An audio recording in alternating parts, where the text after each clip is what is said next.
Hello, students. I'd like to just guide you through the introductory lesson we will be looking at in Chapter 17, which is Thermodynamics. Enthalpy was the focus of Chapter 6. In this chapter, we will add entropy, free energy, and their role in equilibrium. To start with the opening packet, remember again that Chapter 6 was all about enthalpy, thermochemistry. Well, this chapter, we will introduce S, which is entropy, and G, which is Gibbs free energy. Thermodynamics is defined as the study of work, heat, and their related role with chemical and mechanical systems. I prefer, however, the definition that thermodynamics is the science of energy, specifically energy in transit, or the study of the flow of energy. And even though I will say again and again that I am a kinetic chemist, thermodynamics does, of course, have its grounding in experience. However, we have to be comfortable with its kind of non-concreteness, like we got from equilibrium, which we just came from. Something before we continue on, we need to remind ourselves of is the very first law of thermodynamics that we did see in Chapter 6, and that is the energy of the universe is constant. Energy is conserved, however, it can be converted from one form to another, such in that potential energy is converted into kinetic when a ball rolls down a hill. This chapter will be able to answer some really interesting mysteries that surround us. For example, whenever combustion happens, we know the main products, besides heat, are carbon dioxide and water. However, when we react carbon dioxide and water, we do not get back the paper or the wood or the marshmallow that was our fuel. Why is that? Why aren't those completely reversible? In fact, you know that when you react carbon dioxide and water, you actually get carbonic acid. Why exactly do liquids just take the shape of their container but not expand to fill the entire container? And so on. So some really, really interesting questions that we will be able to answer from the thermodynamic perspective this chapter. Thermodynamics is really concerned with the beginning and the end. Remember state functions. Where do we begin and where do we end? Not the in-between of a reaction like is so detailed for us in kinetics. Remember also we talked about spontaneous processes. A spontaneous process is a process that occurs without outside intervention. So an ice cube taken out of the freezer and set on a counter liquefies without us doing a thing. Diamond is formed without us doing a thing. It says nothing about the speed of a reaction. Nothing about the speed, just it will happen without outside intervention. Well, there's a lot of reactions that violate decreasing energy as the reason for a reaction running. So we always say that if a reaction lowers energy, it will be favored. Well, what about, for example, the case of the ice cube?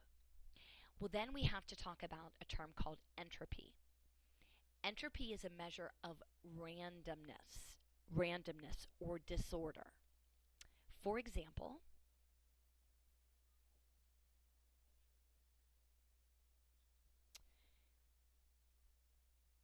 a solid has much lower entropy than a liquid or a gas. This shows much more disorder, as well as a mixture having more disorder or more entropy than a pure substance.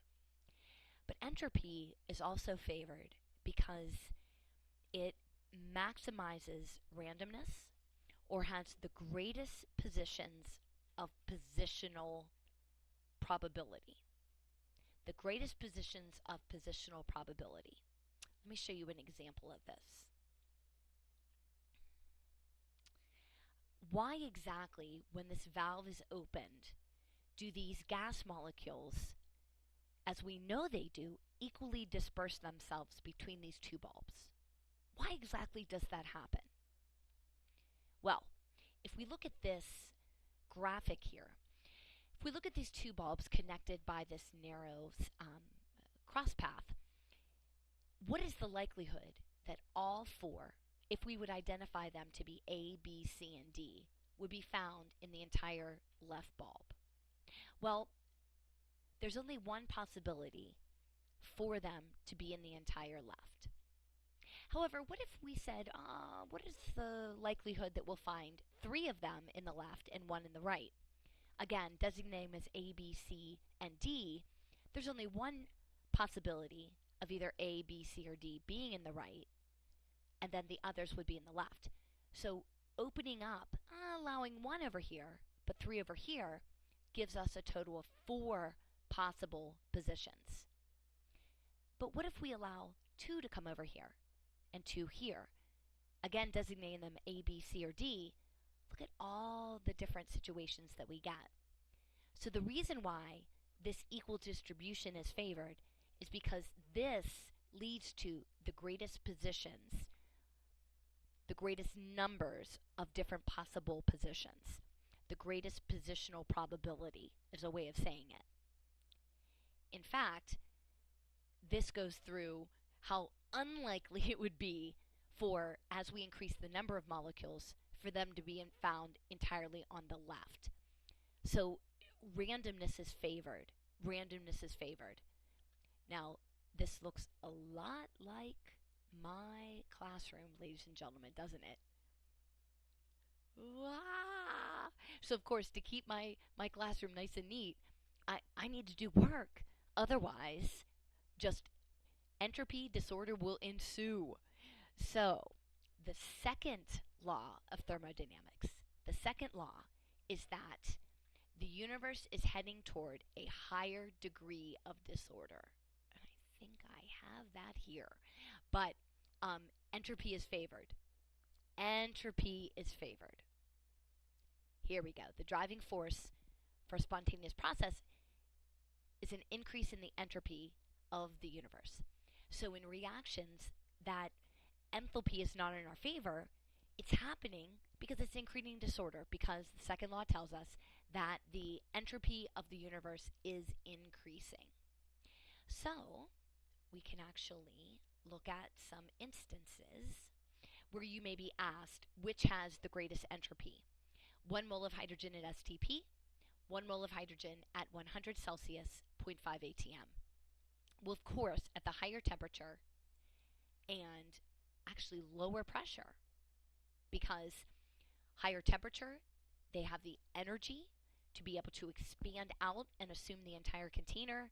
The lower pressure means greater volume, so greater positional entropy. And you can look at the rest of these. Of course, liquid would have a greater disorder than a solid. And we're looking at the nitrogen versus the hydrogen at these circumstances. Because we have a 1 mole of each at 2 atmospheres, we would assume a lower volume for the hydrogen. So there's restriction to where those hydrogen molecules can be found. If we can look back at my notes,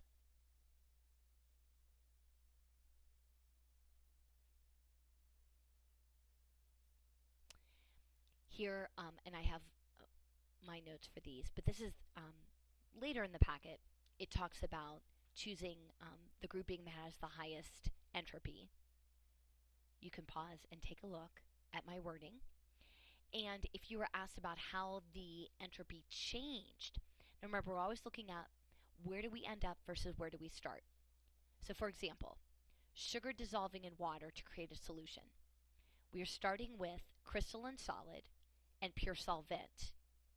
Of course, the solvation spheres being carried in solution and moving are going to lead to a greater degree of disorder. So we are increasing entropy. So the overall change is positive. Where here, deposition, gas going to solid, is decreasing. We are lowering the entropy. lowering the entropy, increasing the order in that case.